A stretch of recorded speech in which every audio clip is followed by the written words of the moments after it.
your competitors might steal a march from you, but actually, I would like to show you an example to try to convince you how we like to disagree with each other, by the way. So how I'm trying to justify my disagreements. But there's a question there. I want to ask a question. Am I right in saying that you said that people, of every 10 books people buy, they only read 2 of these? No, I said that. This is my statistics. I flatly denied it. Yeah. But the implication then is that 8 of the books were bought for another purpose than reading them. You mean for wedging up the bed when the leg's fallen off it? That's the thing. No. I honestly think that a lot of books are purchased as subjects for discussion and to be one up with your friends and for social reasons. And I don't think you should neglect that. Lots of people have books on their shelves like War and Peace, which they had no intention ever of reading, but they would feel that they weren't a civilized person unless they had it available. So the 8 books, I think it's worth mentioning that the 8 out of the 10, there is a reason why they're bought, and it's worth interrogating that, isn't it? I just don't believe the statistic. I don't believe the premise from which that conclusion follows. I don't know anybody who buys 10 books and only reads 2 of them. I think there are special cases like diet books where I think people think in the very act of buying the diet book they will get thin and they don't actually need to follow the diet. Well, people buy recipe books on their shelf, and I've only met about 3 people who are actually read it. War and Peace? No, well, War and Peace is one, Moby Dick is another. Oh yeah. How many people in this room have Moby Dick on their shelves? Yes, and I've read it. Have you read it? No. Okay, so 50%.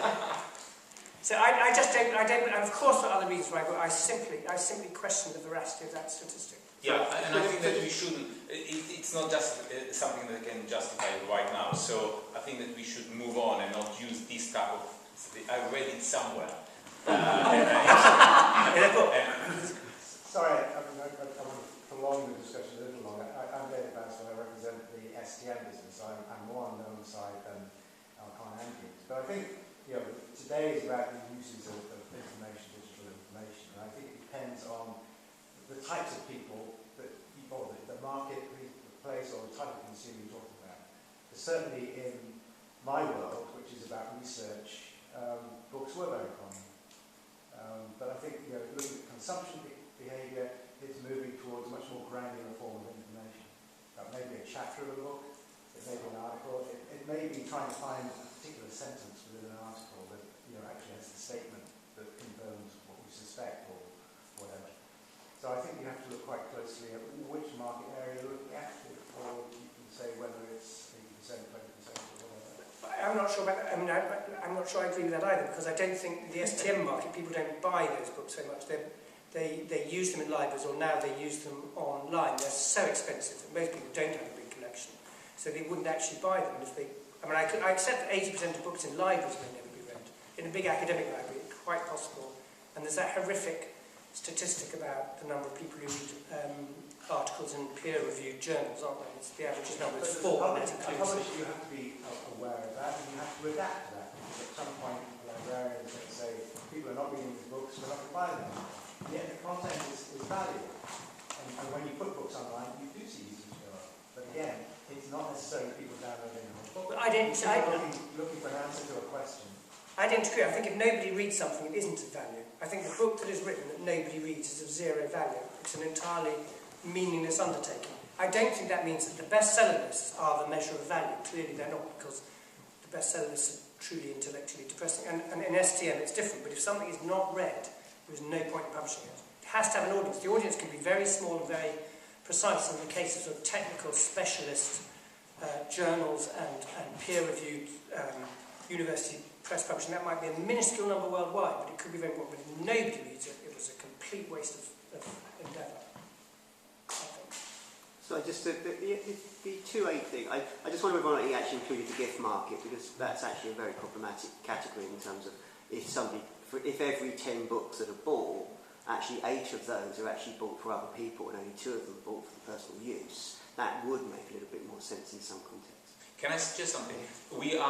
All the discussion is becoming around the statement that I made, and I would like to explore it, because otherwise we're going to be stuck today with something that maybe is a fiction and not I actually think it's relevant Not in the sense that real. one of the issues for e-books is the fact that if gifting is so important to the general book market, and if you include the trade broader in terms of visual books and things like that, then it is problematic that the gifting mechanism of the electronic environment is not as structured or as established as there. So therefore, if you transfer your business from trade publishing, including a substantial amount of gifts, to pure trade publishing for personal use only, it's not a really big surprise that the genre fiction takes off, because that's where a lot of people buy for their own pleasure, but other areas which are not so big are not going to have that quick take-up until you get those gift mechanisms. I think that's really important. I think that's one of the big challenges for trade publishers, that you can't give, any more than you can effectively give a music download, a CD, or before that vinyl used to be a really wonderful present because it said something about your taste in music and something about the taste, or what you perceive to be the taste of the person you're giving the present to, and the same is true of books. You can't give downloads of music, it's a meaningless present. Nobody wants to give or receive vouchers, and the same is true for downloads of music. And I think on the STM side, I think it's really important when you switch to the online environment, because you can exactly measure usage, which I think you were saying, and it's therefore terribly easy for librarians to, and others to cut off the things that they know are not being read. And they might have a very small market, very small audience, but that audience could be very important. And so I think there are dangerous, or interesting and dangerous consequences for moving to an online digital environment for both the trade market, you use the gifts, and for the academic STM, where you can measure if people are using it or not. You want to share some data? I tell you what I'll do. I'll show a couple of clips just to try and so we can maybe another debate. So with I'll start actually. As I said, we operate not just with dentists but also with medics and pharmacists. So I'm going to start with a clip from the medics. And I'm trying to choose as boring subject as possible. Why don't you let the guy, can you let the guys out here choose? I'll do something that... Welcome to this module on confidentiality. Okay, so first of all, from navigation point of view, imagine that you are on iPad. We have resources here, so we're going to refer to the written word in a minute, and here we have some case studies. So if I click on it, I'll go into one sort of scenario. Julia Green is a 41-year-old office manager for an events management company. She's been married for 9 years. We join Mrs. Green as she makes a visit to A&E, complaining of acute abdominal pain. Dr. Jones has just started a busy night on call. Hello, sorry to keep you. My name's Dr. Jones. It's Julia Green, isn't it? Yes. And I understand that you're suffering from abdominal pain. Oh, yes, that's right. Okay. Well, if you'd like to tell me where the pain is, please, and what it feels like. It's a strong, sharp pain just here on the left. It wasn't too bad yesterday, but it's terrible. I couldn't really sleep last night. I'm just beside myself today. Right. And have you had any other symptoms? Been feeling unwell at all recently? I've been feeling a little bit nauseous and a bit disorientated, I guess, a bit dizzy, and my shoulder's been hurting, which is kind of weird, but it's just this pain, it's just crippling. Right. And when was your last period? Well, that's just it. I've missed my last 2 now, so I think I might be pregnant. Okay. You noticed any bleeding at all? No, I don't think so. Dr. Jones goes on to complete an abdominal examination on Julia. Right, well, we'll need to confirm whether you are pregnant straight away by doing a simple pregnancy test. And then if that does prove positive, we may need to refer you to our gynaecologist, if that's okay with you. They'll need to examine you and maybe run some further tests. You see, the level of pain you're experiencing may indicate some sort of complication. Okay, but is there anything I can take this pain now? I just don't think I can cope with it for much longer. Right. Dr. Jones continues his examination and arranges some tests for Mrs. Green. While these take place, he returns to the nurse station to complete the admission record. Here, Nurse Hodgson joins him. She does not work in A&E, but is waiting for a colleague to come off duty. By the way, was that Julia Julia Green you had in with you just now? Yes, was it? She lives just next door, but one from me. Lovely couple. In fact, they were only over this weekend showing us their extension plans. Well, they're going to need all the extra space they can get, judging by the result of this test. Pregnant, wonderful. Oh, they'll be over the moon after all this time. Leave me over the moon. Oh. Accident and emergency unit, Dr. Jones speaking. Hello, Mr. Green. Yes, your wife has been admitted. We've actually just had a positive result back on her pregnancy tests, so I just want to run a few more tests now to find the source of the pain, and she can come home. Should Dr. Jones have sought consent to speak to Julia Green's husband? Click yes or no. To help you answer this question, you may wish to refer to the highlighted information in the learning resources. Okay, so at this stage, you can go into the resources, and then you can go into any type of resource and read about it, and engage in the reading.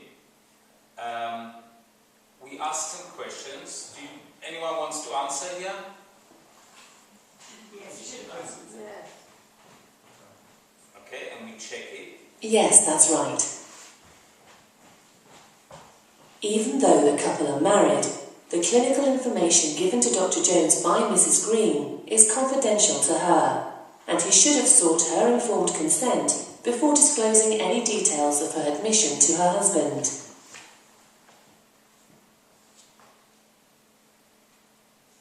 Should Dr. Jones have spoken to Nurse Hodgson about Mrs. Green's pregnancy? No. So, first of all, you are engaged. That's right. Very good. Although Nurse Hodgson is a registered nurse at the hospital, she is not involved in the shared care of Mrs. Green. It was therefore inappropriate for Dr. Jones to discuss care directly with Nurse Hodgson without specific consent. We'll complete some. Dr. Jones returns to the examination room to continue with Julia Green's treatment and to reveal the results of the test. Was that Sally Hodgson you were just with? I knew she worked here. She's my next-door neighbour. Yeah, she was just telling me. I was just filling her in on your results. Your pregnancy test came back positive. What? I'm pregnant. I'm pregnant, and you've told Sally? Are you serious? Well, sorry, she does work here. I thought that would be okay. Oh, and your husband just rang, and obviously he wanted to know how you were, so when I explained about the pregnancy test, well, he was naturally overjoyed. Lee, you've told Lee. I'm pregnant, you've told Lee. Oh my God, this is turning into my worst kind of nightmare. Well, sorry, Mrs. Green. I had no idea. I didn't know I was doing any harm. I didn't think you'd mind. Okay, so you can see from now on we're going to continue the story, but this Should Dr. Jones apologise to the patient? I'll stop it, sorry about that. Okay, but you understand that from now on we'll continue, and you can see that we refer to the reading, and you can imagine on iPod, I'm going to show it to you on iPod or a scenario. We'll combine the reading and the video clips and the response, but it's interactive. So this is slightly the difference, and this is why we do mind if the people are using it or not. And we test them. This is what we saw before. These questions are guided questions. They are easy to answer deliberately, and slowly we're going to make it more difficult, and according to the response we will be able to show different scenarios. Okay, so this is the richness of the media that we are working with allowed us to operate. I'm just going to use one more example in dentistry. Communication in dentistry. Stories from the practice. I registered myself here. We have a mechanism that we can register different type of users, and this is how we start to read information about the users. What do they do in the practice or in the hospital? What they are willing to do, and you start to take the data of them in small chunks.